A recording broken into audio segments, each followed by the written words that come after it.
하나님을 예배하는 여러분 모두를 환영하고 축복합니다. 우리 주 예수 그리스도의 평화가 함께 하시기를 바랍니다. 네, 감사합니다.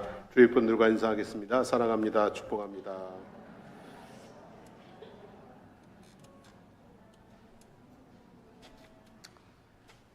자, 오늘은 지난주에 이어서 말씀을 드리도록 하겠습니다. 예수님께서 세관에 앉아있는 레위를 보시고 나를 따라라고 하셨습니다. 레위는 모든 것을 버리고 즉시 일어나 예수님을 따랐습니다.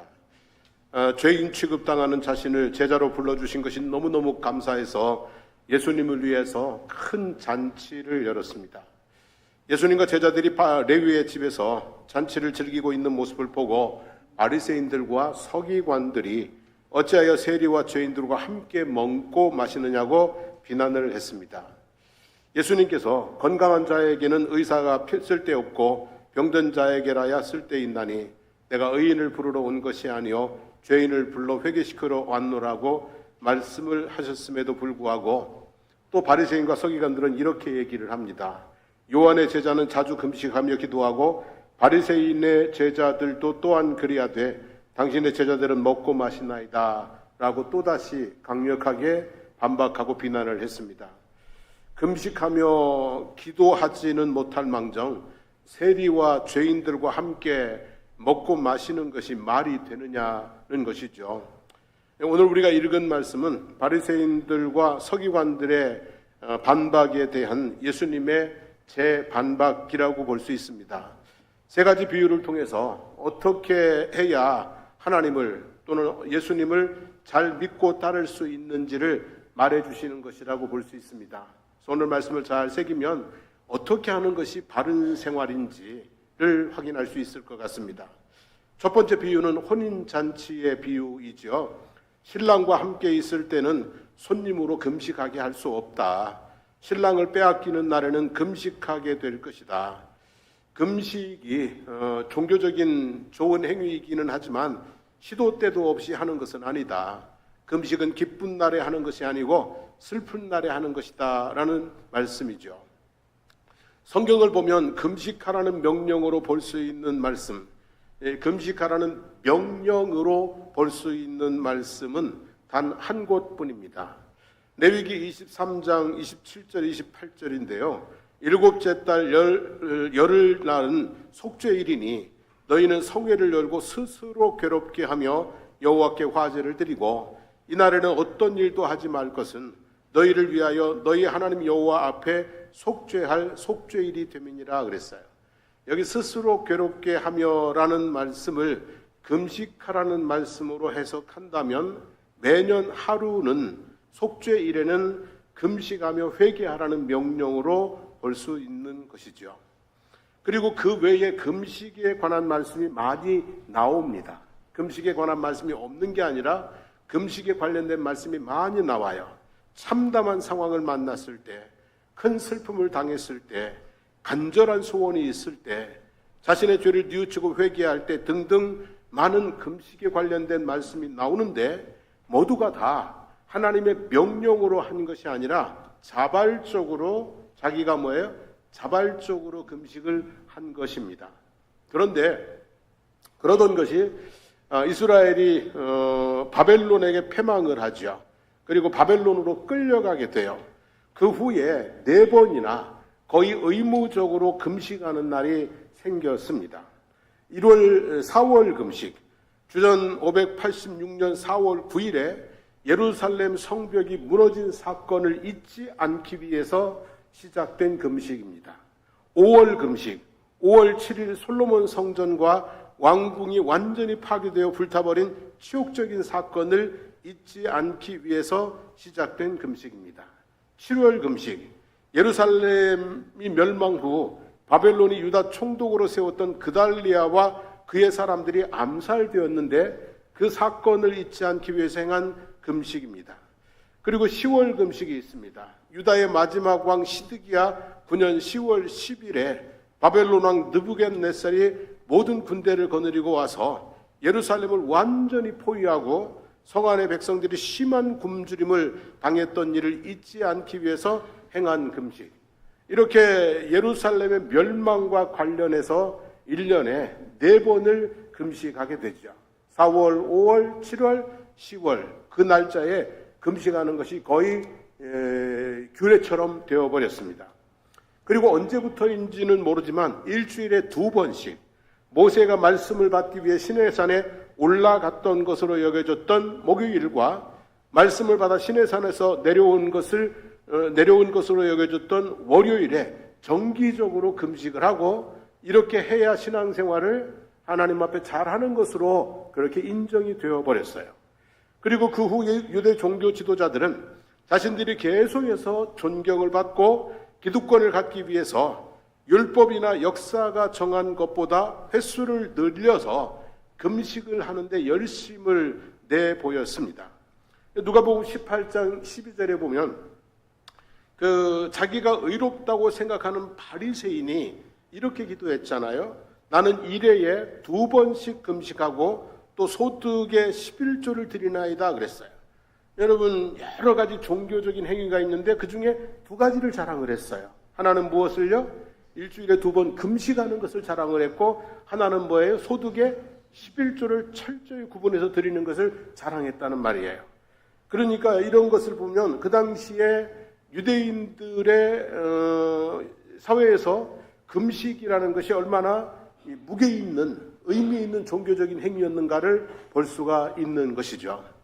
그런데 여러분, 정작 성경은 금식에 대해서 그렇게 긍정적으로 또는 적극적으로 말하지를 않습니다.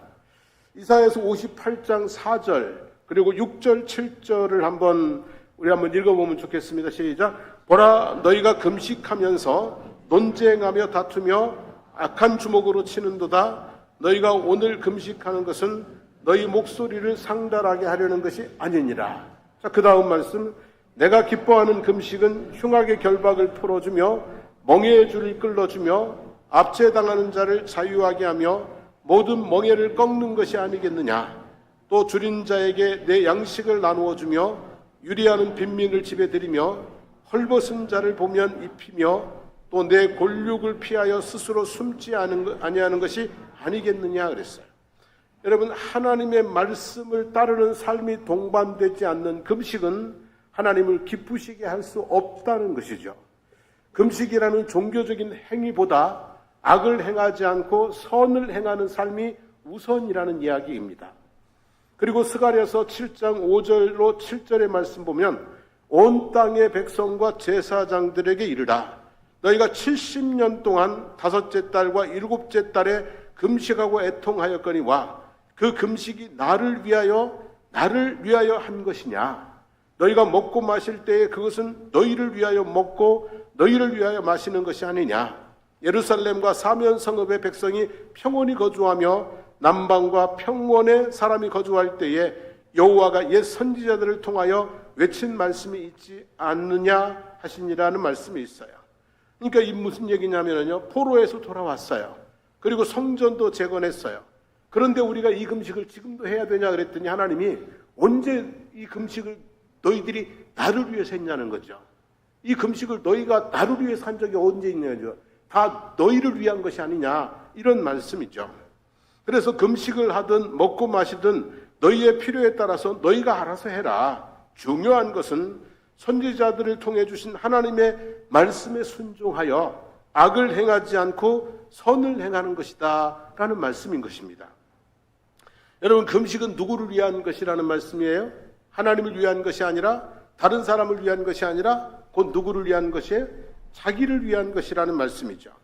자기 죄를 회개하기 위해서, 자기의 간절한 소원을 이루기 위해서, 자기의 영성을 고양하기 위해서 하는 것입니다.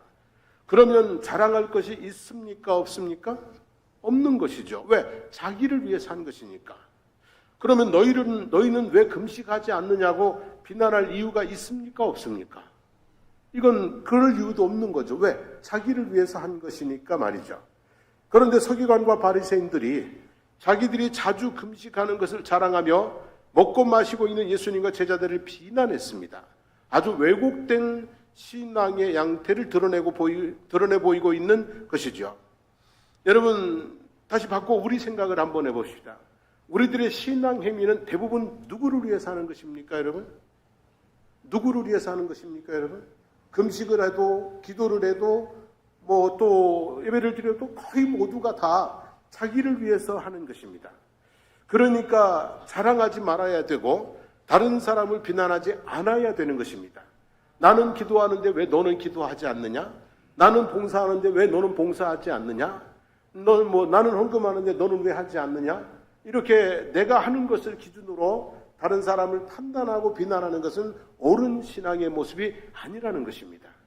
내가 할 수 있는 것에 대해서 하나님 앞에 감사할 수 있기를 원합니다. 기도할 수 있는 것, 봉사할 수 있는 것, 그리고 하나님 앞에 예배하며 신실하게 신앙생활 할 수 있는 것에 대해서 감사하는 것이면 충분한 줄로 믿습니다.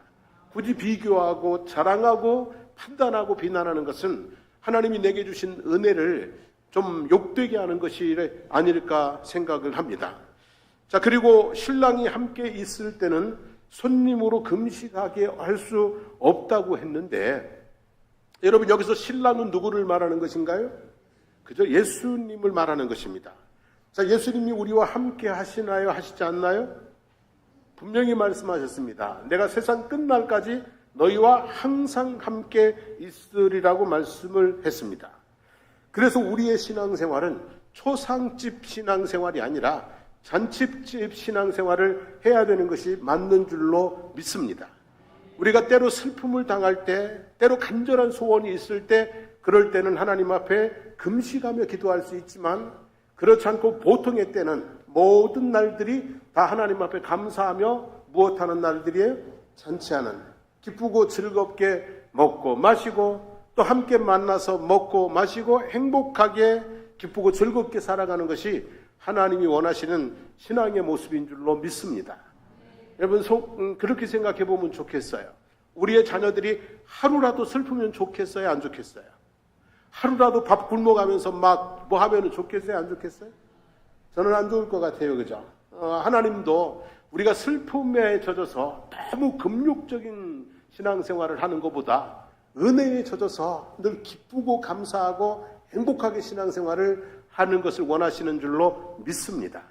신랑이 함께 있을 때에는 뭐 하지 않는다? 금식하지 않는다. 신랑이 함께 있으니 우리는 날마다 결혼 잔치를 즐기듯이 행복한 신앙생활을 하시게 되기를 바랍니다. 두 번째는 이제 옷의 비유를 말씀했습니다. 36절에 보면 새 옷에서 한 조각을 찢어 낡은 옷에 붙이는 자가 없나니 만일 그렇게 하면 새 옷을 찢을 뿐이요 또 새 옷에서 찢은 조각이 낡은 것에 어울리지 아니하리라 그랬습니다. 요즘은 뭐 옷을 기워 입는 일 별로 없죠, 그죠? 요즘 뭐 옷 찢어질 때까지 입는 일도 없잖아요, 그죠? 그냥 지루해서 못 입고 왜 이렇게 옷이 튼튼한지 아무리 근데 우리 이제 학교 다닐 때만 해도 옷 기워 입는 일이 많았어요.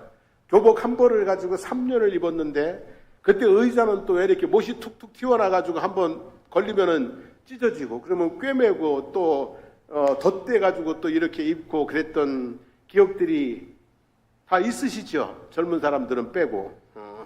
여러분 그런 기억들이 있어요. 근데 예를 들면 그렇게 이제 옷이 귀한 시절이에요. 옷이 귀한 시절인데 우리 때만 해도 그랬는데 2000년 전에야 옷이 얼마나 귀하겠어요. 근데 여러분 새 옷을 찢어가지고 헌 옷에다 대고 깁는다? 이거 말이 돼요? 안 돼요? 안 되는 거죠, 그죠? 그냥 헌 옷이 찢어지면 갖다가 뭐 하면 돼요? 버리면 돼요. 새 옷을 입는 거잖아요. 근데 새 옷을 한 조각 찢어 낡은 옷에 붙인다? 말이 안 되는 거죠. 그렇게 할 사람은 없어요. 그런데 옷은 그렇게 하지 않으면서 그렇게 사는 답답하고 어리석은 사람들이 있다는 얘기예요. 새 옷 찢어서 헌 옷에 붙이는 것은 안 하는데 이 새로운 삶을 헌 삶에 붙여가지고 살고 있는 어리석은 사람들이 있다는 거죠. 자, 새 옷은 현재를 말하고 낡은 옷은 과거를 말합니다. 그러니까 과거에 묶여서 현재를 망치는 사람들, 과거에 묶여서 현재의 기쁨을 슬픔으로 이렇게 살고 있는 사람들, 원한으로 상처로 분노로 살고 있는 사람들, 이런 사람들에 대한 말씀이라고 볼 수 있습니다.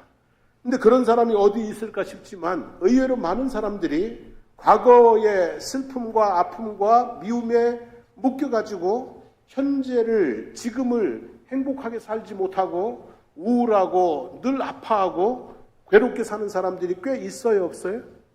그런 분들이 꽤 있다는 말씀이죠. 자, 이스라엘 백성들이 430년 만에 애굽의 압제에서 벗어났습니다. 더 이상 억압당하지 않고 고역에 시달리지 않고 아들을 낳으면 강물에 던져야 하는 두려움에 떨지 않아도 되는 자유로운 몸이 되어서 적과 꿀이 흐르는 땅으로 가고 있는 중이니 얼마나 좋습니까? 그렇지 않습니까, 여러분? 종종 힘든 고비를 만나지만 다시 애굽으로 돌아가 스스로 종이 되기를 선택할 것은 아니지 않습니까? 근데 이스라엘 백성들이 어떻게 했어요? 문제가 생길 때마다 늘 애굽 타령을 했습니다. 애굽 사람을 섬기는 것이 광야에서 죽는 것보다 낫겠노라. 애굽에 있을 때는 값없이 생선과 외와 수박과 부추와 파와 마늘들을 먹은 것이 생각난다. 애굽에 있을 때가 우리에게 재미있었노라. 그러다가 마침내 한 지휘관을 세우고 애굽으로 돌아가자, 이렇게까지 되어버리고 말았습니다. 다시 말하면 하나님이 주신 새 옷을 끝내 찢어버리고 헌옷으로 돌아가려고 했다는 말씀이죠. 그래서 하나님의 진노를 받아서 광야 40년을 방황하다가 거기서 1세대들은 다 뭐 했다고요? 죽었다는 얘기를 너무나 잘 알고 있지 않습니까? 스가랴 8장 19절에 보면 이런 말씀이 있어요. 만군의 여호와가 이같이 말하노라. 넷째 달의 금식과 다섯째 달의 금식과 일곱째 달의 금식과 열째 달의 금식이 변하여 유다 족속에게 기쁨과 즐거움과 희락의 절기가 되리니 오직 너희는 진리와 화평을 사랑할지니라 그랬어요. 여러분, 이 말씀처럼 주전 537년에 페르시아가 바벨론을 무너뜨리고 고레스 왕이 칙령을 내렸어요. 유다 백성들에게 예루살렘으로 돌아가도 좋다. 가서 성전을 건축하고 나를 위해서 기도해라. 칙령이 내렸어요. 그래서 한 5만 명이 포로 생활을 청산하고 유다와 예루살렘으로 돌아왔어요. 주전 516년에 무너진 성전을 재건하고 하나님 앞에 기쁨과 감동으로 봉헌을 해드렸어요. 그리고 주전 444년에 무너진 성벽을 느헤미야 총독이 와서 무너진 성벽을 52일 만에 완벽하게 재건을 했어요. 금식의 절기가 희락의 절기가 되게 해주셨다는 말씀이에요. 그러니까 이제 뭐 4월, 5월, 7월, 10월 금식이 이제는 그때는 슬픔의 금식이었어요. 근데 그 모든 상황이 다 바뀌었잖아요. 그러면 이제는 뭐예요? 희락의 절기가 되었다는 말씀이잖아요. 그리고 굳이 금식을 한다면 하나님께서 명령하신 7월 10일 대속죄일 하루 정도만 금식하면 되는 것이죠. 그리고 개인적으로 사정이 있을 때 금식을 하면 되는 거예요. 근데 여전히 금식의 전통에 묶여서 그때만 되면 스스로를 뭐하고 있는 거예요? 괴롭게 하고 있고 금식하지 않는 사람들을 비난하고 있으니 새 옷을 찢어서 헌옷에 붙이는 사람과 마찬가지가 아니겠느냐라는 말씀이 되는 거죠. 성도 여러분, 우리들 중에도 과거의 슬픔과 아픔에 묶여서 현재를 평안하고 행복하게 살지 못하는 분들이 있습니다. 가난의 기억 때문에 돈 한 푼에 발발되며 먹지도 입지도 못하고 사는 사람들이 있어요. 과거의 상처에 묶여서 마음을 열지 못하고 늘 아픔, 그것을 이렇게 곱씹으며 살고 있는 분들도 있어요. 이사야서 43장 18절 19절을 보면 너희는 이전 일을 뭐하지 말라고요? 기억하지 말며 옛날 일을 생각하지 말라. 보라, 내가 새 일을 행하리니 이제 나타날 것이다 그랬어요. 과거의 아픔과 슬픔에 묶여 살지 말고 현재를 즐기고 미래를 꿈꾸며 날마다 감사하며 살아갈 수 있기를 축복합니다. 왜 낡은 옷에 집착을 하냐고요? 낡은 옷은 여러분 새 옷 사면은 입어요, 안 입어요? 안 입는 거거든요, 여러분. 왜 낡은 옷을 고친다고 새 옷을 찢어다 붙이냐고요? 참 어리석은 모습인데 옷은 그렇게 안 하면서 왜 삶은 그렇게 사냐고요? 오늘이라는 새 옷을 과거의 낡은 옷에 자꾸 갖다 붙이면서 인생을 스스로 참담하게 살지 마시고요. 날마다 뭐예요? 오늘 주시는 새 옷 입고 뽐내고 살아갈 수 있기를, 그죠? 오늘 주시는 새 옷 입고 이렇게 멋내고 살아가시기를 주님의 이름으로 축복합니다. 세 번째 비유는 뭐냐면 포도주와 부대의 비유예요. 여기에는 두 가지 포인트가 있어요. 부대는 새 것이 좋다. 포도주는 뭐가 좋다? 묵은 것이 좋다. 이 두 가지 포인트가 있어요. 부대는 뭐예요? 헌 것이 아니라 새 것이 좋다. 포도주는 뭐예요? 새 것이 아니라 묵은 것이 좋다는 거예요.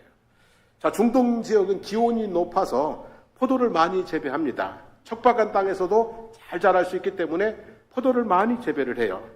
뜨거운 태양의 열기를 받아 맛있게 익은 포도를 돌을 움푹하게 파서 만든 틀에 놓고 발로 밟으면 그 밑에 뚫어놓은 구멍을 통해서 포도즙이 나옵니다. 그리고 이것을 항아리나 양의 가죽을 통째로 이렇게 속만 빼내가지고 양의 가죽으로 만든 부대에 담아 놓으면 자연스럽게 뭐가 되는 거예요? 거기서 발효가 되어서 아주 달콤 새콤한 포도주가 됩니다. 그런데 새 포도주는 화학작용이 아주 강하게 나타나기 때문에 낡은 부대가 감당할 수가 없어요.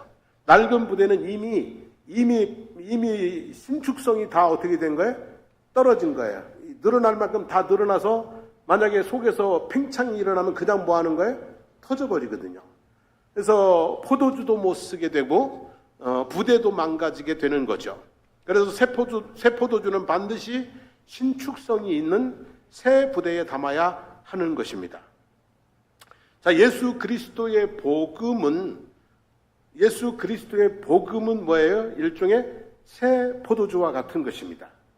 율법과 판단이라는 낡은 가죽 부대가 감당할 수 없습니다. 사랑과 용납이라는 새 부대만이 감당할 수 있는 것입니다. 그래서 여러분, 이 기존의 틀 안에 복음을 자꾸 집어넣으려고 하면 그러면 이게 감당이 안 된다는 얘기예요. 새로운 새 가죽 부대를 만들어야 된다는 얘기거든요. 사도행전 15장에 보면 기독교 최초의 공의회가라고 할 수 있는 예루살렘 회의에 대한 기록이 있습니다. 자, 이방인들이 어디까지 율법을 지켜야 하는가의 문제로 열띤 논쟁이 벌어졌습니다. 한편에서는 이방인에게도 할례를 행하고 모세의 율법을 지키라고 명하는 것이 마땅하다고 주장을 했어요. 한편에서는 우리도 능히 지키지 못하는 멍에를 이방인 형제들에게 지울 수 없다고 주장했어요. 결론은 우상의 더러운 것과 음행과 목매어 죽인 것과 피를 멀리하라고 권고하는 것으로 하자, 이렇게 결론을 냈어요. 그러니까 이제 이 예루살렘 회의는 이방인들에게 율법이라고 하는 낡은 가죽 부대를 고집하지 않았어요. 이방인들에게 그냥 최소한의 율법과 그리고 그들의 삶의 풍습을 그대로 지켜나갈 수 있는 새로운 가죽 부대를 제공을 해준 거예요. 그래서 그래서 이 예수 그리스도의 복음이 예루살렘을 넘어서 온 유대와 사마리아와 땅끝까지 이르는 복음이 될 수 있었던 것이죠. 요즘 우리 사는 세상은 정말 빠르게 변화되고 있어요. 교회가 그 변화를 다 수용할 수도 또 수용해서도 안 돼요. 하지만 낡은 부대의 전통이라고 하는, 옛날에는 이랬는데 우리 교회는 이렇게 해왔어 하면서 이 낡은 가죽 부대에 가둬놓으려고 해서도 안 될 것입니다. 새로운 세대를 어떻게 수용할 것인가 고민해야 될 것이고요. 능동적이고 창조적으로 대응하면 좋겠지만 적어도 융통성 있는, 수용성 있는 모습으로 새로운 세대를 우리가 받아들여가는, 그러면서 그 새로운 세대 속에서 우리들도 그리고 우리의 다음 세대들도 신앙생활을 할 수 있는 길을 모색하는 것이 우리들에게 필요한 줄로 믿습니다. 그죠? 새 부대가 필요한 때가 되었다는 얘기입니다. 그리고 예수 그리스도의 복음은 일종의 새 포도주와 같은 것입니다. 근데 우리 마음은 또 어때요, 여러분? 우리 마음은 낡은 가죽 부대와 같은 것입니다. 감당이 안 됩니다. 교회에 왔다가 부자 청년처럼 근심하여 돌아가 버리는 사람들이 많이 있습니다. 왜냐하면 이 낡은 가죽 부대를 새 가죽 부대로 바꾸어야 되는데 이걸 안 바꾸고 교회를 다니는 거예요. 그러니까 이게 자꾸 이게 어떻게 돼요? 감당이 안 되니까 신앙생활이 중간에 포기하는 분들이 있어요. 에스겔서 18장 31절 보면 너희는 너희가 범한 모든 죄악을 버리고 마음과 영을 어떻게 하라고요? 새롭게 할지어다 그랬어요. 죄악으로 낡아버린 마음 부대를 회개함으로 새 부대가 되게 해야 된다는 거예요. 로마서 12장 2절 말씀 읽어보겠습니다. 너희는 이 세대를 본받지 말고 오직 마음을 새롭게 함으로 변화를 받아 하나님의 선하시고 기뻐하시고 온전하신 뜻이 무엇인지 분별하도록 해라 그랬어요. 세상 가치관으로 낡아버린 우리 생각이라는 부대를 하나님의 가치관으로 새 부대가 되게 해야 된다는 말씀이지요. 여러분, 우리가 교회적으로도 새 부대를 준비하는 게 필요하고요. 우리의 심령을 날마다 낡은 가죽 부대로 이렇게 늙어가는 것이 아니라 날마다 새 가죽 부대로 변화시켜 나가는 그런 모습의 신앙생활을 할 수 있게 되기를 원합니다. 그러면 풍성한 은혜를 담으면서도 결코 터지지 않는 그런 온전한 신앙생활을 할 수 있게 될 줄로 믿습니다. 자, 이제 마지막 39절 말씀인데요. 39절 말씀 읽어봅니다. 묵은 포도주를 마시고 새 것을 원하는 자가 없나니 이는 묵은 것이 좋다 함이니라 그랬어요. 부대는 새 것이 좋지만 포도주는 뭐예요? 묵은 것이 좋다 하는 얘기예요. 그래서 이 포도주 얘기가 나와서 제가 인터넷을 한번 좀 검색을 해봤어요. 세계에서 가장 비싼 와인이 얼마냐 하고 쳐봤는데 답이 나오더라고요. 지난 3월에 프랑스 최고급 와인인 1945년산 로마네 콩티가, 이 로마네 콩티가 뭔지도 몰라요 우리는. 그리고 이거 우리는 보통 이거 한 병에 50만 달러래요. 50만 달러라니까 얼마인지도 모르지요, 그죠? 그냥 좀 이따 다시 할게요. 근데 이제 1945년산, 그때는 아주 포도 작황이 되게 좋았는데, 근데 그때 딱 600병만 만들었대요. 근데 그 중에 남아있는 것 하나가 뉴욕 경매 시장에 올라왔는데 얼마에 낙찰됐냐면 81만 2,500달러. 얼마인지 알겠어요? 우리 돈으로 12억 2천만 원 정도의 요만한 포도주 한 병이 낙찰이 됐다고 그래요. 그래서 이제 역대 최고가 기록을 경신했다고 그래요. 또다시 이제 그러면 우리 이제 성찬식 할 때 어떤 교회는 성찬식 할 때 진로 포도주 갖다 쓰거든요. 달달한 거. 근데 너무 달아, 그죠? 진로 포도주는 얼마인가 하고 또 찾아봤어요. 찾아봤더니 나오더라고요. 2,500원. 어떤 포도주는 한 병에 12억 2천만 원이 가고 어떤 포도주는 한 병에 뭐예요? 그냥 2,500원. 진로 포도주는 값이 싼 이유가 포도즙에다가 알코올을 섞어버린대요. 그러니까 묵은 포도주가 아니라 그냥 뭐예요? 포도즙에다 알코올을 섞은 그냥 즉석 포도주가 돼버린 거죠. 뭐 포도주 얘기를 하고자 하는 건 아니고 그만큼 뭐예요? 묵은 포도주가 뭐하다고요? 좋다. 뭐 이런 얘기가 되겠죠. 근데 여러분, 묵었다는 것은 단지 오래되었다는 것이 아니에요. 어떻게 생각해요? 묵었다는 것은 단지 오래되었다는 것을 말하지는 않아요. 맛이 어떻게 됐다는 거예요? 깊어졌다. 깊은 맛이 들어갔다. 이걸 묵었다고 표현하는 거예요. 썩은 것을 묵었다고 하지 않아요. 된장이 썩어버렸어요. 그건 썩은 거지. 된장이 묵었어요. 그러면 그것은 맛이 점점 어떻게 돼요? 감칠맛이 깊어져 가는 것을 묵었다라고 하는 것이죠. 여러분, 깊은 맛을 품은 것을 묵었다라고 표현하는 것입니다. 자, 예수님 당시의 유대교는요, 예수님 당시의 유대교는 철저히 썩어 있었습니다. 어떻게 되어 있었다고요? 썩어 있었어요. 부패한 대제사장들. 원래 대제사장은 아론의 후손이 세습하게 되어 있는데 그 당시에 왕들이 돈을 받고 대제사장직을 팔았어요. 1년에 한 명씩 제사장이 막 나오는 거예요. 그래가지고 대제사장이 많았어요. 근데 그들이 돈을 받고 대제사장직을 받았으니 뭘 벌어야 해? 또 돈을 벌어야 되잖아요. 그래서 성전이 강도의 속을 장사꾼의 이 장터가 되어버리고 말았어요. 이를테면 그런 거잖아요. 성전세를 내야 돼요. 근데 로마의 화폐로는 안 돼요. 성전에 쓰는 화폐로 가지고 내야 되는데 환전을 해야 돼요. 환전을 하면 적당히 환전비를 받아야 되는데 엄청나게 받는 거예요. 양을 가지고 와서 드려야 되는데 멀리서 올 때 못 가지고 오니까 사서 드리면 돼요. 근데 성전에서 파는 것만 된다는 거야. 그래가지고 엄청나게 비싸게 받고 팔고 받치면 또 그거 팔고 이래가지고 장사꾼들이 되어버렸어요. 그리고 바리새인들은 돈을 사랑하는 자들이라고 그랬잖아요. 탐욕과 방탕에 외식과 불법에 가득한 그런 종교계가 되어버리고 말았어요. 그러니까 예수님 당시에 유대교는 무슨 종교다? 썩은 종교였어요. 오죽하면 예수님께서 화 있을진저 외식하는 서기관과 바리새인들이야.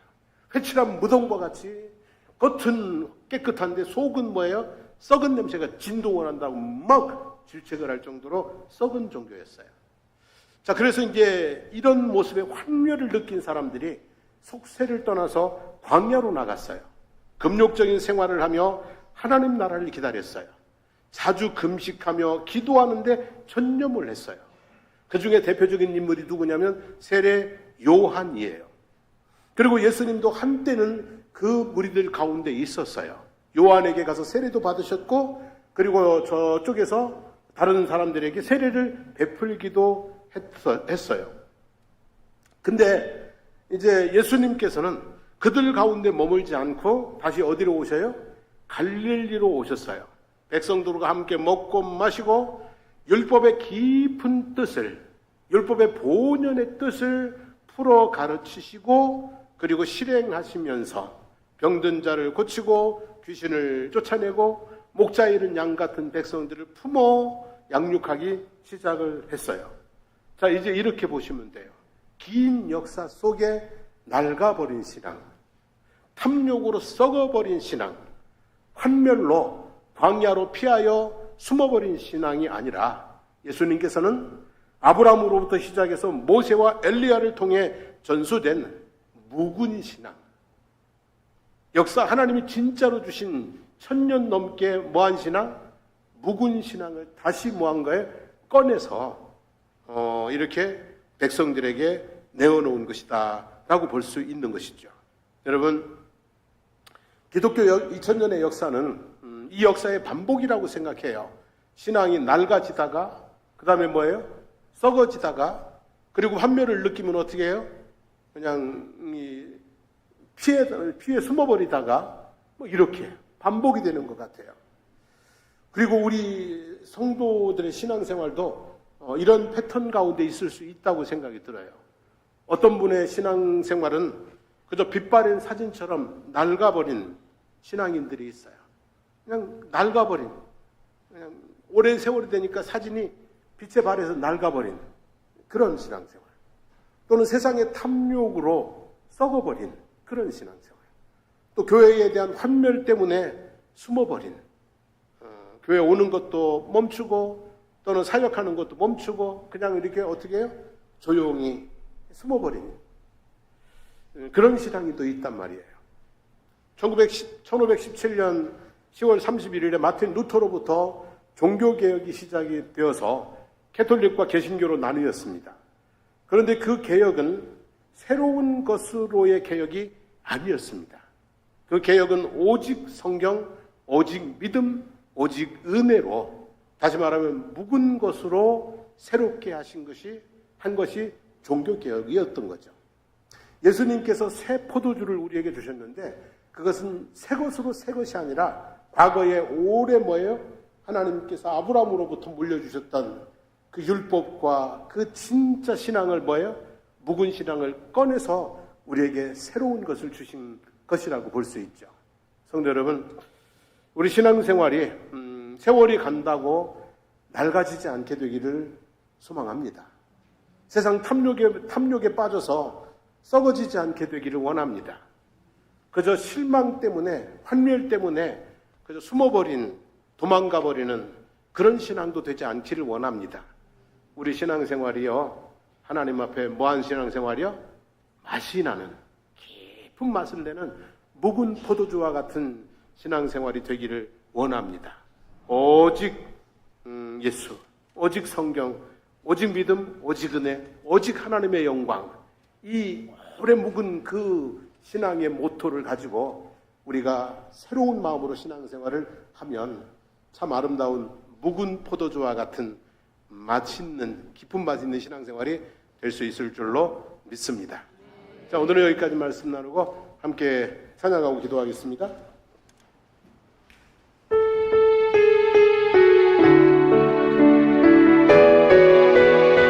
주께 가오니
우리 한번 말씀 붙들고 기도하기를 원합니다. 세월에 따라 낡은 신앙, 세상을 따라 썩은 신앙, 또는 낙심에 주저앉은 신앙 되지 않게 하시고, 하나님 오직 예수, 오직 성경, 오직 믿음, 오직 은혜, 오직 하나님의 영광을 따르는 깊은 맛 있는 신앙인으로 살아갈 수 있도록 하나님 도와주십시오. 그렇게 신앙생활 할 수 있도록 힘쓰고 애쓰고 그리고 이룰 수 있도록 하나님 도와주시기를 원합니다. 우리 장성복교회가 낡은 가죽부대가 아니라 새 가죽부대가 되기 위해 늘 힘쓰고 애쓰는 변화를 이루는 교회가 될 수 있도록 또 해달라고 기도하시면 좋겠습니다. 우리 주여 부르고 기도합니다. 주여, 살아계신 우리 하나님 아버지 고맙습니다. 감사합니다. 오늘도 하나님 아버지 주님 주신 귀한 말씀 새겨봅니다. 신랑이 함께 있을 때는 금식하지 않는다고 했습니다. 아버지 예수 그리스도가 우리와 함께 있으니 우리가 슬퍼하지 않고 하나님 아버지 늘 기쁨으로 감사함으로 주와 동행하는 신앙생활을 할 수 있도록 도와주시기를 간절히 간구드리옵나이다. 우리 하나님 아버지, 우리 장성복교회가 하나님 아버지 낡은 가죽부대를 고집하는 교회가 아니라 아버지 하나님의 세대의 변화를 따라서 새 가죽부대를 하나님 아버지 수용할 수 있는, 변화를 수용하며 변화를 아버지 하나님 따라갈 수 있는 그런 교회가 될 수 있도록 우리 교회를 축복하여 주시기를 간절히 간구드리옵나이다. 하나님 아버지, 우리 성도들이 세월을 따라가면서 아버지 하나님 신앙의 횟수가 아버지 하나님 오래 깊어가면서 하나님 아버지 깊어가는 신앙생활이 될 수 있도록 도와주시기를 원합니다. 아버지 낡아버린 신앙 아니게 되게 도와주시고 아버지 하나님 세상에 아버지 욕심에 썩어버린 신앙 되지 않게 도와주시고 아버지 하나님 여러가지 실망과 낙심에 주저앉은 신앙생활 되지 않게 하시고 오직 아버지 하나님이여 예수 그리스도를 아버지 하나님 오직 성경과 믿음과 은혜를 아버지 하나님의 영광을 추구하는 그런 아버지 하나님 기쁨만 있는 신앙인으로 성숙해져가는 저희들의 모습이 될 수 있도록 은혜 베풀어 주시고 인도하시고 그렇게 우리를 영적으로 성장할 수 있도록 늘 도와주시기를 주님 간절히 간구드립니다. 감사합니다.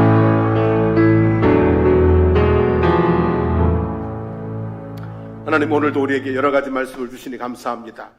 예수가 함께 계시니 우리는 늘 주님과 함께 기쁘고 즐겁고 감사하고 행복한 신앙생활을 해나갈 수 있게 도와주시기를 원하나이다. 인생의 슬픔 가운데 젖어 살지 않게 하시고 주님의 기쁨 속에 살아갈 수 있도록 하옵소서.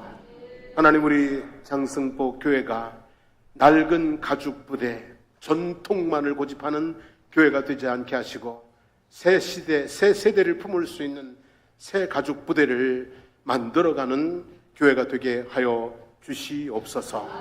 하나님 아버지 우리 성도 한 분 한 분 신앙생활이 그저 낡은 신앙 아니고 세상 사랑에서 썩은 신앙 아니고 아버지 사람에게 실망하고 낙심하여 주저앉은 신앙 아니고 아버지 오직 예수, 오직 성경, 오직 은혜, 오직 믿음, 오직 하나님의 영광을 드러내는 정말 깊은 묵은 포도주와 같은 신앙인으로 살아갈 수 있도록 도와주시옵소서. 하나님 아버지 고맙습니다. 감사합니다. 성도의 삶 가운데 늘 함께 하시면서 은혜와 복으로 채워주시옵소서. 이제는 우리 주 예수 그리스도의 한없는 은혜와 하나님 우리 아버지 영원 무궁하신 사랑하심과 성령님의 감화감동 충만 교통케 하시는 역사가 하나님 앞에 새로운 은혜의 삶을 다시 한번 힘써보기를 다짐하는 성도들 머리머리 위에 삶의 모든 영역들 가운데 하시는 모든 일들 위에 우리 사랑하는 장승복 교회와 거주 지역과 나라와 민족 위에 이제부터 영원토록 함께 하시기를 간절히 축원하옵나이다. 아멘.